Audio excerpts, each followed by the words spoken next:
오늘 저희들이 같이 나눌 말씀은 신약 성경 마가복음 8장 1절에서 10절까지입니다.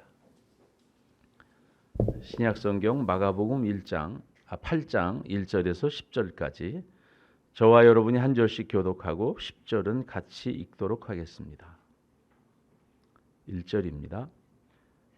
그 무렵에 또 큰 무리가 있어 먹을 것이 없는지라 예수께서 제자들을 불러 이르시되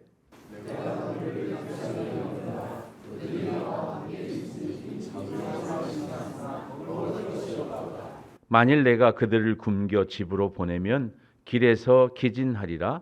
그 중에는 멀리서 온 사람들도 있느니라.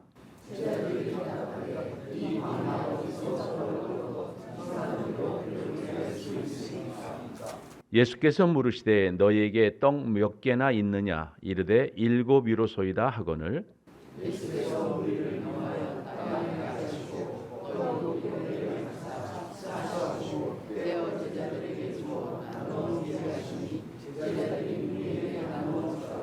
또 작은 생선 2마리가 있는지라 이에 축복하시고 명하사 이것도 나누어 주게 하시니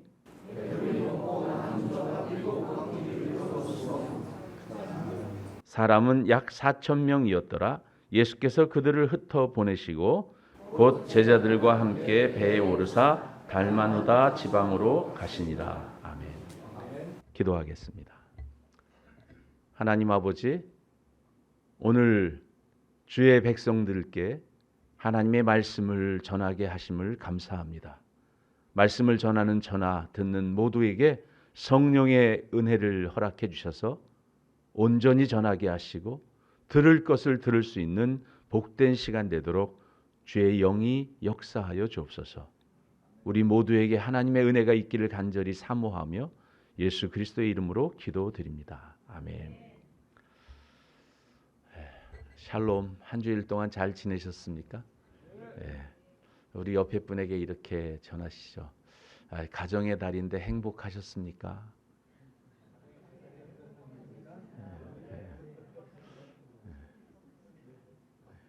우리는 행복이란 단어를 생각할 때마다 이렇게 우리는 마음에 기쁨도 오고 좋은 생각이 떠오릅니다. 오늘 말씀은 그 무렵에라고 하는 말로 시작합니다. 여러분, 그 무렵 어떤 의미가 있을까요? 오늘 마가는 구체적인 일정을 말하지 않으면서 그 무렵을 얘기하고 있습니다. 그러면서 그 무렵의 어떤 부분을 이야기하는가 하면 그 무렵, 그 당시에 게네사렛 지역에서 지난주에 귀먹고 말 더듬는 사람을 고친 그 무렵, 두로와 시돈 지역으로 가셔서 그 수로보니게 여인의 귀신 들린 딸을 고친 사건, 그래서 그는 지금 이방 쪽에서 사역을 주고 하고 계신 그 무렵, 거기에 붙여서 지금 오늘 본문을 기록해 놓고 있습니다. 그 무렵에 또 큰 무리가 있어 먹을 것이 없는지라. 여러분, 먹을 것이 없어 보신 적 있으십니까? 우리나라의 옛날에는 그런 말이 있잖아요. 사흘 동안 피죽 한 그릇 못 먹은 사람들. 여러분, 피죽이 뭔지 아시나요? 요즘 젊은 분들은 피죽 잘 모르시는 분들이 많아요. 뭐 사람의 피로, 뭐 어떤 짐승의 피로 끓인 죽이 아니라 벼와 같이 자라는 피라고 하는 게 있잖아요. 벼도 아닌데 그 피를 가지고 죽을 만들었어요. 그러니까 얼만큼 먹을 게 없는 그렇게 아주 궁핍한 것을 말할 때 쓰는 용어이기도 합니다. 여러분, 이들이 먹을 것이 없었대요. 그런데 며칠이 지났다고요? 사흘이 지났대요. 여러분, 오병이어 사건 기억하시나요? 오병이어 사건, 우리 마가복음 6장에 보면 오병이어 이야기가 나오고, 오병이어 기적 나오기 전에 어떤 이야기가 나오죠? 세례 요한이 목베인 이야기. 세례 요한이 목베인 이야기 전에 어떤 게 나오냐면 각 지역으로 다니면서 선교하고 돌아와서 보고하던 중에 예수의 소문이 많이 퍼졌다라고 하는 것을 말하면서 그 소문이 헤롯에게서 들렸는데 헤롯은 내가 목베어 죽인 요한이 다시 살아났다라고 말하는 것으로 그 당시 예수 그리스도의 이 사역이 얼마나 많은 지역에 퍼졌는가. 두로와 시돈 지방에 갔더니 거기에서도 수많은 사람들이 예수께 몰려와서 예수님에게 고침을 받고자 했던 이야기. 마가는 이제 이 무대의 중심을 어디로 옮기고 있습니까? 유대 지역에서 이방 지역으로 옮기고 있습니다.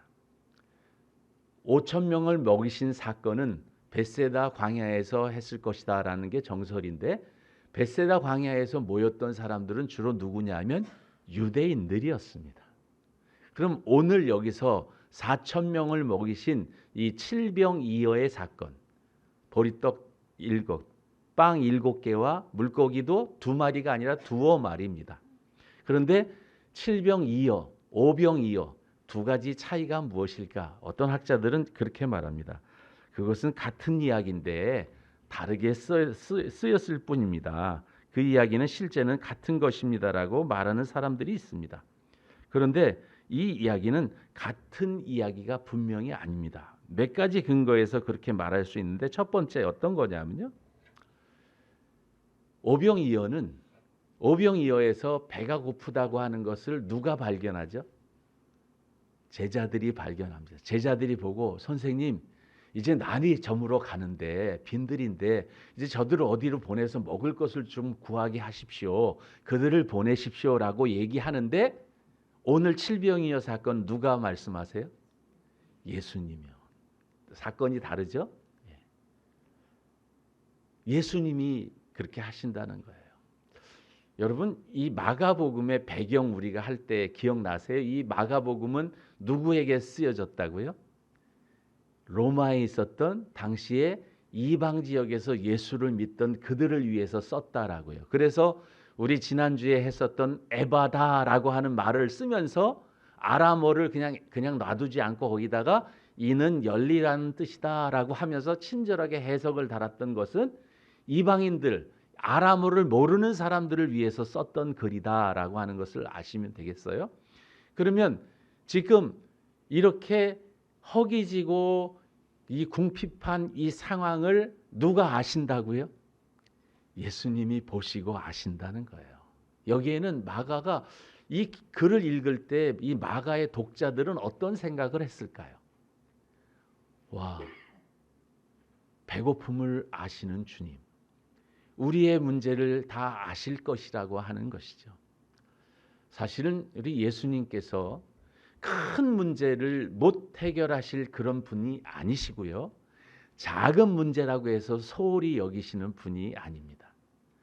이건 내 문제, 이거 별것도 아닌데 이것까지 주님께 말씀드려야 되나? 아니요, 그것까지 주님은 알고 싶어 하시고 그것을 통해서 주님은 우리와 교제하고 싶어 하십니다. 많은 경우에 우리 이 성경을 이렇게 보실 때 이것을 나에게 적용하면서 보기 시작하면 이 말씀은 은혜가 되기 시작할 것입니다.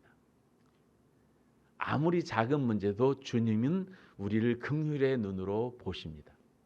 여기에 보면 내가 무리를 불쌍히 여기노라 그렇게 말하면서 이렇게 얘기하죠. 여러분, 예수님께서 우리 마가복음의 6장에 있을 때 오병이어 사건 우리 같이 한번 읽어볼까요? 그때 어떤 상황이었는지. 시작. 그들이 가는 것을 보고 많은 사람이 그들인 줄 안지라 모든 고을로부터 도보로 그곳에 달려와 그들보다 먼저 갔더라. 예수께서 나오사 큰 무리를 보시고 그 목자 없는 양 같음을 인하여 불쌍히 여기사 이에 여러 가지로 가르치시더라. 이 사건은 어떤 거냐면 예수님께서 사람들이 자기에게 밀려드는 것을 보고 피하시려고 배를 타고 다른 지역으로 이동을 했는데, 그 배가 떠나는 그것을 보면서 사람들이 예수님의 그 가르침과 예수님의 그 힐링, 치유와 회복을 위해서 예수님을 쫓아서 도보로 걸어서 그 배를 쫓아서 왔던 사건이에요. 그렇게 왔으니 그들은 아무 준비도 없고 그랬어요. 그럼 그 오병이어 기적은 그날 이루어졌어요. 그날 그 사건 가운데서 그날 먹을 것이 없어서 이들을 돌려보내자 그러면서 일어난 이야기라면 오늘 이 지역에서 그 무렵에 일어난 것은 함께 있은 지 사흘이 되었다는 거예요. 여러분 사흘 동안 안 먹고 예수님 쫓아다니실 수 있으세요? 그 가능할까요? 이 숫자가 성경에 기록될 때 이렇게 보시면 숫자는 항상 의미를 가지고 있습니다. 여러분 예수님이 그 마가의 다락방에서 같이 기도했던 사람이 몇 명이죠? 70문도. 70명의 제자를 둘씩 파송하시는 거 여러분 성경에서 보셨잖아요. 여러분 3이라고 하는 숫자는 하나님의 완전수, 4라고 하는 숫자는 동서남북 사방을 나타내는 세상의 수, 하나 사람의 수라고도 해요. 그런데 3과 4를 더하면 7이 되는데 7을 완전수라고 말하고 12는 하나님의 선택수라고 말하고 70은 어떤 수냐? 노아의 자손들, 노아가 이제 방주가 들어가서 그들의 자손의 숫자가 얼마냐면 70명이에요. 성경을 이렇게 쓸 때 이렇게 보면 숫자 하나하나 쓰는 것이 그냥 쓰는 것이 아니라 다 의미가 있어요. 둘이라고 하는 숫자는 뭐라고 말씀드렸죠? 들, 증인의 숫자. 두 사람 이상, 둘씩 파송하고 두 사람씩 하는 거는 그런 의미가 있어요. 그럼 오늘 여기에서 예수님께서 지금 사흘이 지났다 이런 이야기는 어떤 의미가 있을까? 저도 그 생각을 많이 해봤어요. 도대체 이 사흘이라고 하는 것이 무슨 의미일까? 여러분 사흘이 지났는데도 먹을 것이 없는 사람. 예수님은 그들을 보고 당시의 유대인들을 통해서 그 목자 없는 양 같음을 인하여 불쌍히 여겼다. 이스라엘 백성들의 목자가 없어서 불쌍히 여겼다면 오늘 이방인들을 향한 것은 그냥 불쌍히 여기시는 그들을 향한 하나님의 자비의 선포가 담겨 있는 것인데 사흘이라고 하는 단어가 나오는 것이에요. 자, 보세요. 내가 무리를 불쌍히 여기노라. 아까랑 조금 다르죠? 마태복음과 우리 마가복음 앞에 기록한 내용과 조금 달라요. 이 칠병이어 사건은 누가복음이나 요한복음에는 기록되어 있지 않습니다. 오병이어 사건은 네 가지 사복음서에 다 기록되어 있는데 이 칠병이어 사건은 마태복음과 마가복음에만 적혀 있어요. 근데 마태복음은 그냥 간단하게 기술한 반면 이 마가복음은 비교적 그래도 자세하게 기록하고 있어요. 무리를 불쌍히 여기사 그들이 나와 함께 있은 지 사흘이 지났다. 아브라함이 이삭을 하나님께 바치던 사건을 기억하시나요? 그가 그 이삭을 데리고 며칠을 가죠? 사흘길을 갑니다. 사흘길을 가요. 또 여러분 이 3이라고 하는 숫자는 뭐냐면 예수님이 부활하신 날은 어떤 며칠 만이죠? 사흘 만에. 여러분 나사로가 며칠 만에? 죽은 지 사흘 만에. 여러분 이 사흘이라고 하는 것은 우리를 향한 하나님의 그 테스트 하시는 시간이기도 해요. 여러분 사흘 동안 못 먹고 굶주렸으면 어떻게 해야 되나요? 어떻게 해야 될까요? 여러분 사흘 못 먹으면 저도 이게 사흘 금식 해보면 정말 힘들어요. 한계. 하루 참기 힘들고 하루 참으면 이틀은 쉬운데 사흘 쉽고 일주일 일주일 넘기기가 어렵고 그러면 이렇게 굉장히 한계라고 하는 것이 느껴지는데 사흘도 우리가 시험을 참는데 한계인 것 같아요. 사흘길, 사흘. 배고파서 어쩔 줄 모르고 이제 한계에 차 있는 인생들. 여러분 그 무렵에 또 큰 무리가 먹을 것이 없었대요. 예수님이 이런 말씀을 하시게 된 근본적인 원인은 당시에 얼마나 황당하고 먹을 것이 없고 영적으로 기근인 상태인지를 말하는 것이죠. 오병이어 사건이 일어나기 전에 어떠한 사건을 기록했다고요? 세례 요한을 목베어 죽인 사건. 그런데 목베어 죽인 사건이 어떤 사건이에요? 죽을 만한 죄로 죽었어요? 아니면 황당하게 죽었습니까? 황당하게. 세상이 그렇다는 거예요. 지금 먹을 것을 구하려고 해도 먹을 것이 없는, 여러분 영적인 기근이라고 하는 것이 그런 거예요. 어디 가서 내 생명을 위해서 나를 사랑하고 나를 구하고 나를 도와줄 만한 것을 찾으려고 해도 찾을 곳이 없는 요즘 세상이 그런 것 아닌가요? 여러분, 우리의 사정과 형편을 누구에겐가 마음 터놓고 얘기해 보신 기억들이 많이 있으십니까?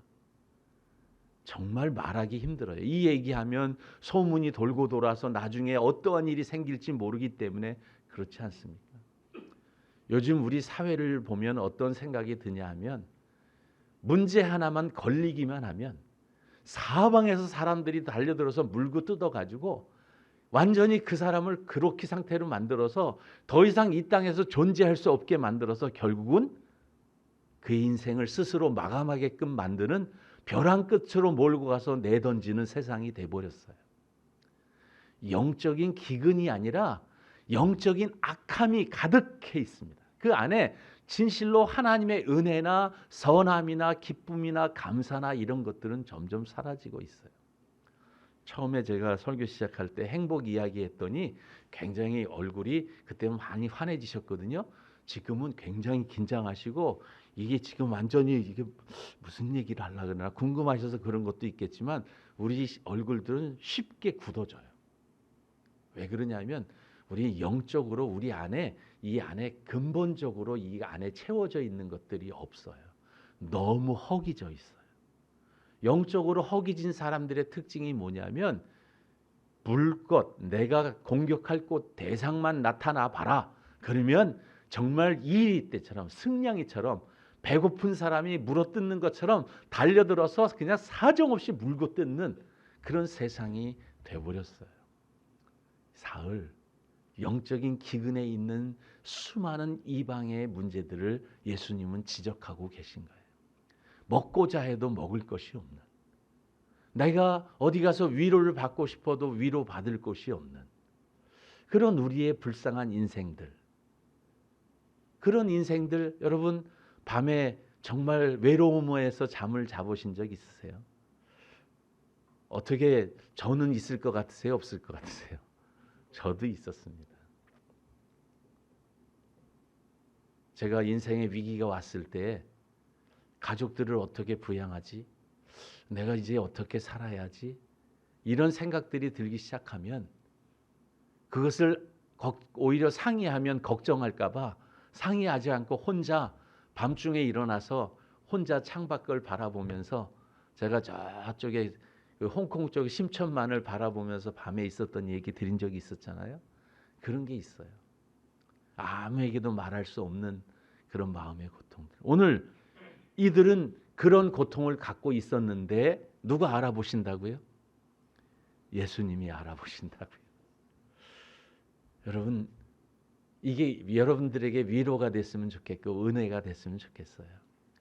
여러분이 이렇게 됐을 때 힘들고 힘에 겨워 지칠지라도 주님이 나와 함께 하시고 나를 지켜보시고 나를 그 사랑의 눈으로 바라보시면서 불쌍히 여기시는 거예요. 주님이 불쌍히 여기심이 있어야 우리는 비로소 가능성이 있습니다. 내가 잘나서가 아니라, 내가 무엇이 있어서가 아니라 주님의 불쌍히 여기심이 있기에 오늘 저는 존재하고 오늘 여기 서 있는 것이죠. 그게 은혜인 거더라고요. 뭐가 은혜일까요? 오늘 찬양을 하면서 그런 생각했어요. 참 은혜가 뭘까? 하나님이 우리의 은혜가 되신다는 거예요. 여러분, 아모스 8장 11절에 이런 말씀이 있습니다.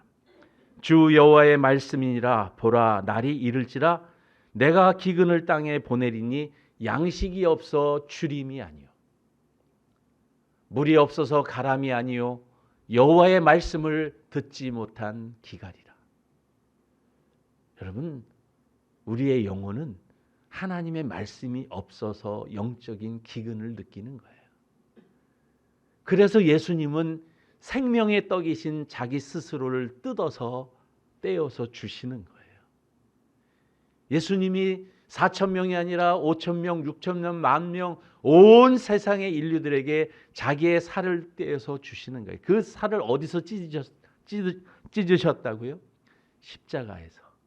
자기의 모든 육체를 찢으심으로 그 떡을 떼어 주시는 거예요. 생명의 떡을. 예수 그리스도로 말미암아 예수 그리스도 외에는 다른 우리를 그 기갈에서, 영적인 기갈에서 구할 수 있는 방법이 없다는 것을 말하는 것이에요. 여러분, 하나님의 은혜는 예수 그리스도가 우리에게 오신 겁니다. 다른 데서는 구원을 받을 방법이 없어요. 어디 저기 절에 가서나 어떤 다른 곳에 가서 구원을 얻을 수 없어요. 정말 외람되게도 예수 그리스도 외에는 구원이 없어요. 예수 그리스도 밖에는 우리에게 구원을 받을 이름을 우리에게 주신 바가 없다라고 성경은 분명히 말하고 있어요. 그 예수 그리스도를 우리가 먹고 오늘 이 자리에 있는 거 아닙니까? 여러분, 인간의 탐욕은 정말 끝을 모르고 달려갑니다. 요즘에 AI가 발전해서 AI 때문에 직장을 잃는 사람들이 점점 많아지잖아요. AI가 모든 것을 다 대체하고, 이게 식당 가서도 홀서빙을 안 하고 다 이제 로봇가 왔다 갔다 하면서 다 하는 세상이 지금 되고 있지 않습니까? 점점 일자리들, 인력이 할 수 있는 일들은 인건비 때문에 대체할 것입니다. AI는 점점 발전해 갈 것입니다. 나중에 그 AI가 우리 인류를 해치는 날도 오게 될 것 같은 두려움이 있습니다. 그럼 사람들이 그것을 개발하는 것을 포기하고 중도에 포기해야 되지 않겠습니까? 인류를 해치면. 그런데 인간의 욕심은요, 돈을 벌어야 되는 사람은요, 그게 아니라 끝까지 갑니다. 인류의 패망이 오더라도 끝까지 가는 게 그게 인간의 악함이더라고요. 여러분, 예수님께서 그렇게 말씀하십니다. 내가 그들을 굶겨 집으로 보내면 길에서 기진할 것이다.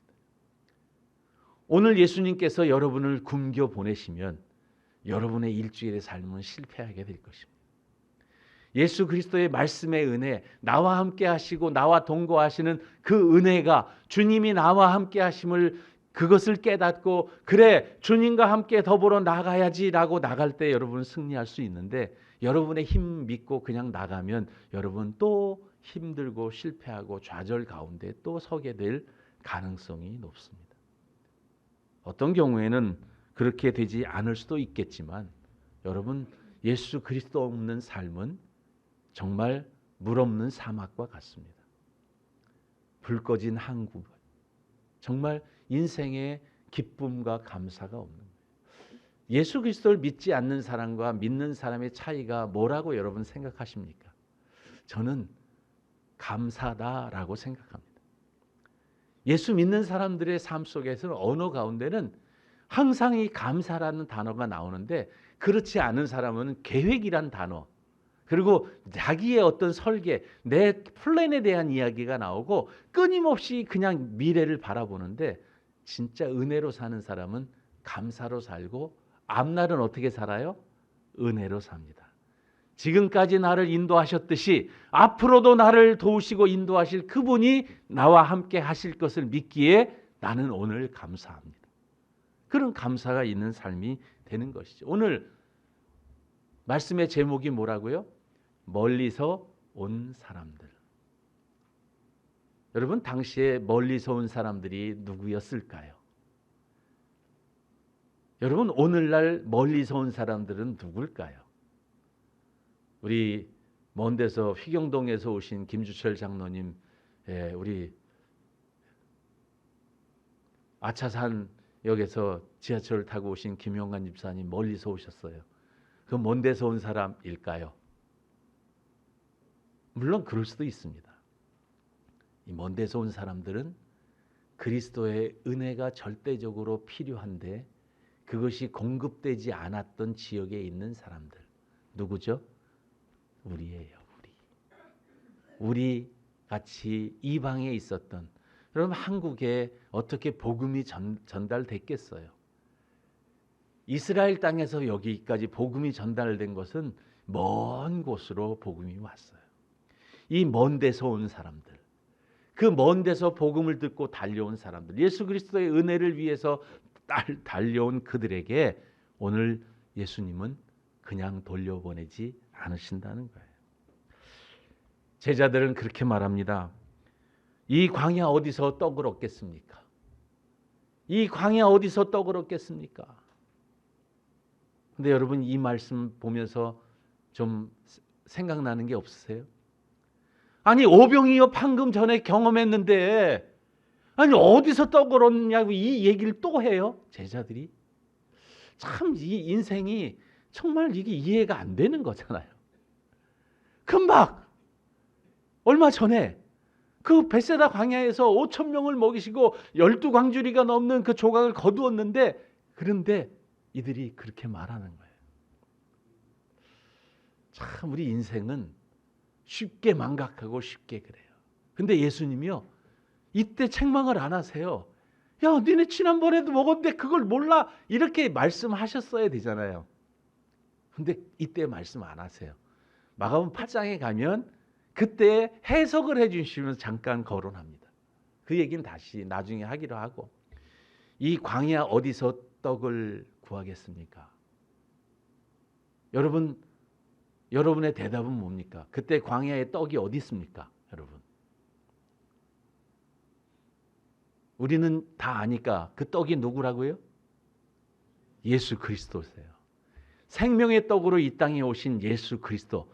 그 생명의 말씀이 거기 있기에 그 말씀을 주시는 그분이 거기 계시기에 거기서는 영적인 기근이나 가람이나 모든 것이 없습니다. 주님이 함께 하시기 때문에.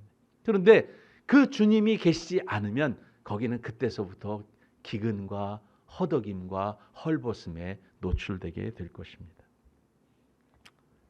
오늘 말씀을 이제 정리합니다.